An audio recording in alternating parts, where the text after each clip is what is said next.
terminal window is still open, and we can hide it by pressing Ctrl and backtick again. Okay? Now we can open up the Files and Folders panel by pressing Command and B on Mac or Ctrl B on Windows. So let's quickly explore what we have in this project. This client app folder is where we have the client-side code, the Angular app. So we have this app folder, we have our app module, we have our components, exactly like other Angular applications.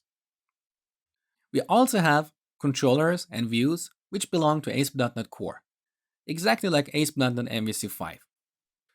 We have a new folder, root, and this is where we put the public assets of our application for the client side. So here we have the icon for our application. We also have this dist or distributable folder. And inside this folder, we have a couple of JavaScript files. One is main-client, and this is the compilation of our Angular application into JavaScript. We also have vendor.js, which is the compilation of all the third-party libraries here. And similarly, we have vendor.css, which is the compilation of all third-party style sheets in this project.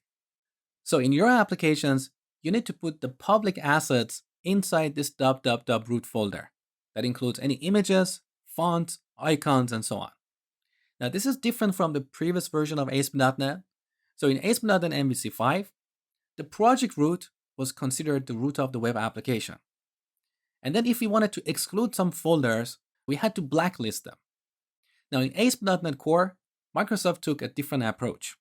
So the project root is blacklisted, and this root folder is whitelisted. With this structure, the chances of something private being accidentally exposed to the outside is reduced. Okay, let's see what else we have here. We have this app settings.json. So in ASP.NET Core, this is where we store our application settings. In the previous version, we use web.config for that. And also here we have a hierarchy. So you can see we have multiple levels here. We have logging. Under that, we have log level. And under that, we have these three key value pairs. In web.config, we didn't have this hierarchy. So we had a bunch of key value pairs under app settings. And if you wanted to create a hierarchy, it was a little bit complicated. But in ASP.NET Core, this is inherently supported and it's really easy to access these settings, as I will show you later in the course. Now we have a couple of new files here, program and startup, and this is where our application starts. There's more detail involved, so I'm going to talk about that in the next lecture. So let's move on.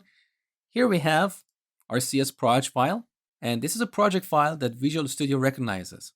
So if you don't want to use VS Code, you can open this project in Visual Studio 2017. Next is our web.config, and you can see it's really simplified. There is nothing happening here. We only have system.webserver, which is for configuration of IIS, and nothing else. And finally, we have a couple of Webpack configuration files. So Webpack, if you have worked with Angular CLI, you should be familiar with that. It's a bundler for client-side code. So it can compile and minify all our JavaScript and stylesheet files. Now in this code, we are basically telling Webpack where our source files are, how they should be processed, and where they should be stored.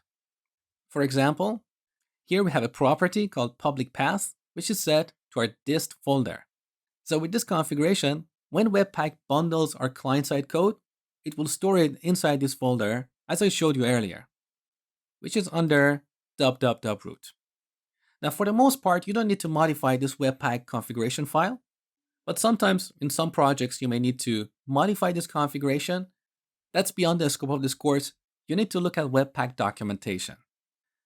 And finally, we have one more Webpack file, which is webpack.config.vendor.js.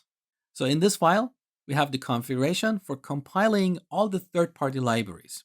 So let's have a quick look here. If you scroll down, under entry, vendor, here you can see all the third-party libraries. So we've got Angular, Bootstrap, and so on. So in the future, when we want to add the third-party library, we're going to come back and add it to this file. So this is the basic project structure. In the next lecture, I'm going to talk about application startup.